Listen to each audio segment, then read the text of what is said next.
Okay, so I'm going to talk today, and I was telling a couple people at lunch that my typical strategy with discussing papers is not to pretend that I actually understood the papers when I read them, just in case.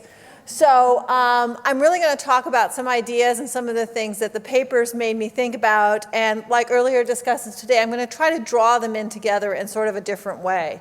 And the way I'm going to try to draw this in is I want us to think about what we're doing when we're modeling things, we're measuring things, when we're thinking about risk, and I'm going to bring in Cubism as an art, not flying to Havana, to give us a new idea about how we think about this. So, when we're talking about this, I want to go through three things. I want to talk about how we're evaluating risks, how we're thinking about the limitations of models when we're putting models together, and the different needs of institutions versus individuals.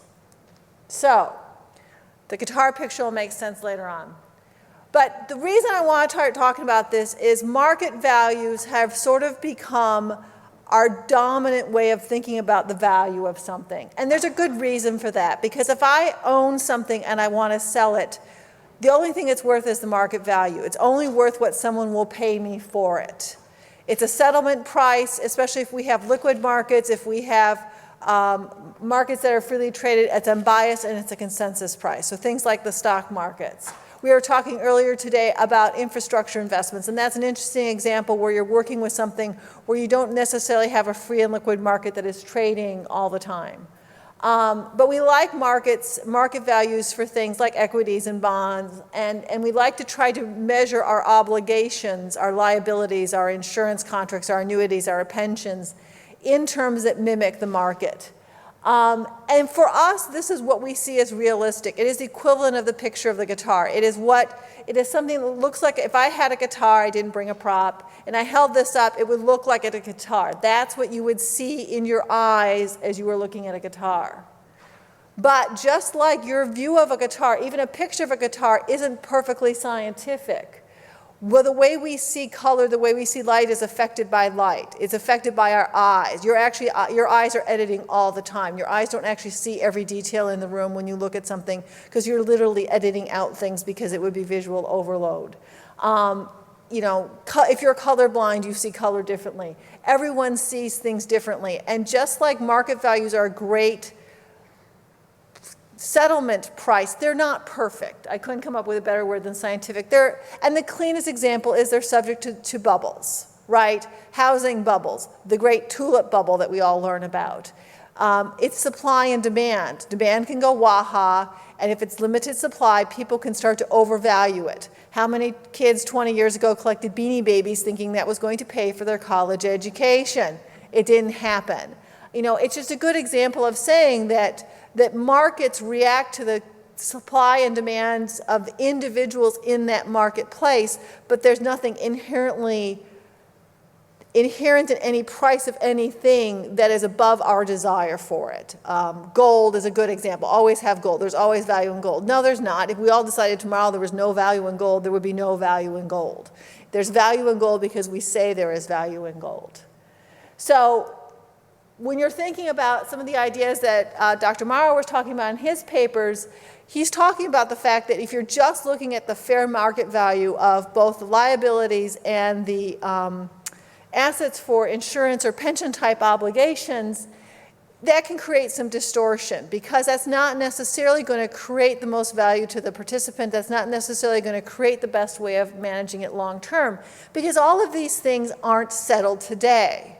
They may be settled in the future, which is why you have to keep an eye on it, but they're not likely to be settled tomorrow. Their assets are going to be held to maturity. These obligations are going to shift over time. So to the extent that you foolishly rely on market values and you let all decisions be driven by what the market values are, you can have counterproductive actions. And that's really what's going on in this idea of having multiple points of view on things. It's called the actuarial point of view, which, even though I'm an actuary, I don't necessarily like that point of view or that terminology, but the idea being is that it's another way of looking at what it is the obligation is intended to deliver and what it is the assets are going to be able to settle. And it can come up with better and sometimes more subtle outcomes. Now that being said, I cannot stand up here and not say you can't have market values, because you absolutely positively cannot understand the risk that you are undertaking when you are managing a long-term investment unless you know the current settlement. And it's not that you're going to settle it today, it's your anchor. You can't measure the risk you're taking unless you're understanding what the markets would pay you to take that risk off your hands. And if you ignore that, you're ignoring that at your peril, because you cannot have any discussion of risk without understanding what it is the market value is of both the obligation and the assets. So institutionally, you get into this point of view where, you've even had these discussions this morning. What's the best way to measure? Well, I'll argue there's no best way to measure. The best way to measure is to have multiple measures.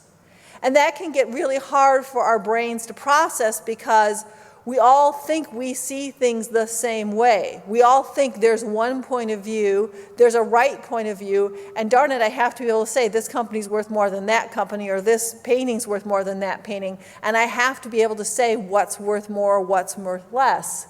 And the point is, I'm going to make is that you really need to think about it from the point of view of the stakeholder who is looking at it. And there are going to be different needs for different stakeholders. Regulators are going to be interested in solvency.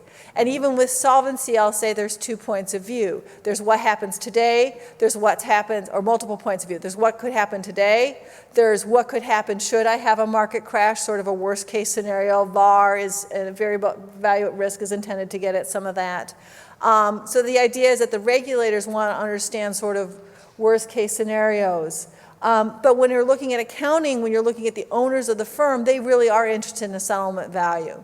And one of the things I'm going to argue is that we all need to learn how to live with the discomfort of the fact that there's not one answer, and that there's not one better answer. All of these answers are good, but that there's not necessarily going to be one that's always going to be more valuable than the other. So with that, I'm going to switch gears a little bit. We've been talking about the fact that there's not really one good way of putting a value to something.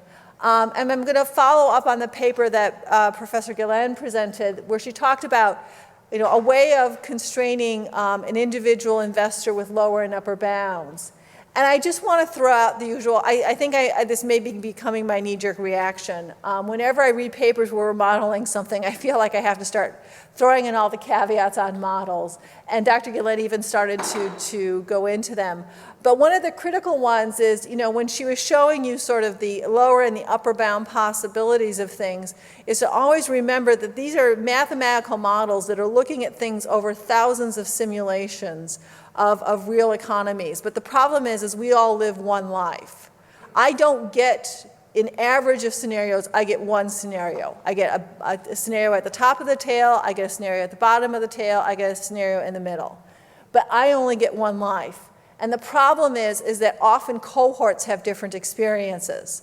So it's not just, as we all know, that you've got all these people who are, say, turning 65 20 years from now. Yes, they will have a wide variety of experiences with their portfolio, but they're all going to be impacted by the same economic conditions for their lifetime. And you can find charts and graphs, I didn't find them for this, but that can talk about a lot of your experience in what you may earn over the long term in the stock market, for example. It's very dependent on which 30-year period you were in the market, and you don't get control over that. I don't get to pick which 30-year period I do my investing in. I get the 30-year period that I get. And that's important from a macroeconomic perspective because, again, the model may look beautiful, but if the model fails on the tails, remember, that's generations of people failing on the tails. Models also have problems with downsides. Models tend to not be as messy as downsides get because when you have a market, a lot of what you have is failing consumer confidence, failing investor confidence. So things don't go well. Things break and they break badly because everyone decides they don't like what's going on. So when we're looking at this stuff and we're doing this with models, we have to remember sort of the limitations of models when we take them into the real world. And then, again, Dr. Gillen sort of hinted at this, but it isn't just about investment strategy. We can look at models and focus on how to make the investment strategy work better, and that's great. But, Lady Judge was talking about this at lunch. Well, what about retirement age? What about contributions? You know, maybe a model or a system which also takes into account the fact that I might move my retirement age out, or I might be able to make more contributions, or know that if I don't make more contributions, I might not get the outcome I want. So we need to think about things that aren't in terms of set it and forget it. You put in 300 and then you take the money out. I've talked about variations in economic cycles, but the point I'm leading to is we keep this fascination with there's going to be one account, and this account will slice and dice and bake and do everything that you need it to do. And I think we're fooling ourselves when we say that individuals can get everything they need to get done by thinking of things in one tranche or one bucket, because you're asking that bucket to do everything from making sure you don't starve to paying for the vacation in Italy. Whereas at the end of the day, the vacation in Italy can go, but you need to not starve. But trying to ask one bucket to do both jobs is putting a lot of pressure on it, and I think confusing individuals.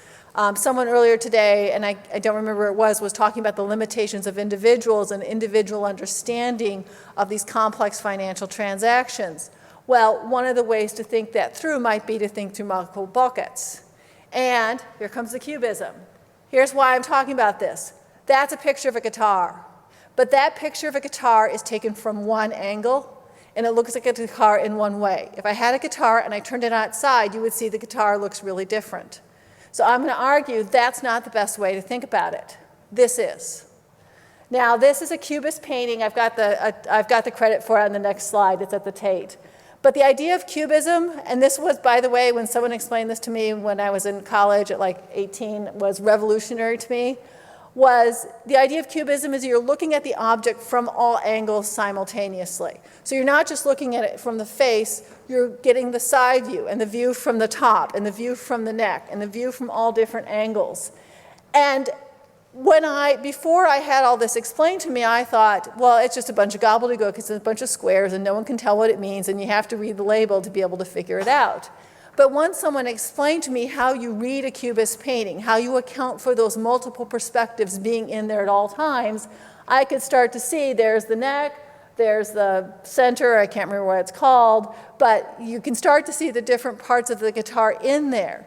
And that is the whole idea behind Cubism, is that you're trying to render the object from multiple viewpoints because it gives you a better picture of the object. You get greater context. And that's the whole idea of Cubism. So how does this tie back in? When we're thinking about the needs of institutions and individuals, and these get back to both of the papers, institutions have multiple stakeholders. They don't have the same perspective. The needs of the shareholders of the insurance company are not the needs of the people holding the annuities. And they're not the needs of the regulators making sure that those annuitants have their money. They're not. So they need different views. They need different numbers and different measurements of the same obligation and the same assets.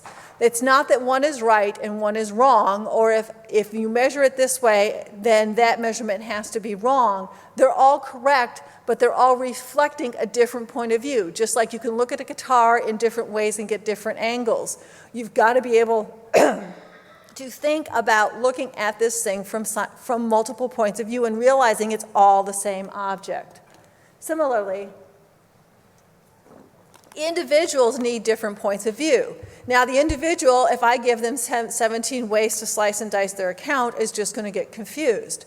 So for individuals, you really need to think about it as buckets or tranches or whatever. But it's the same idea of taking the problem of I've got one thing that has to serve multiple purposes and breaking it into multiple things. Because individuals really have different things they need from the retirement system. They don't all need the same thing.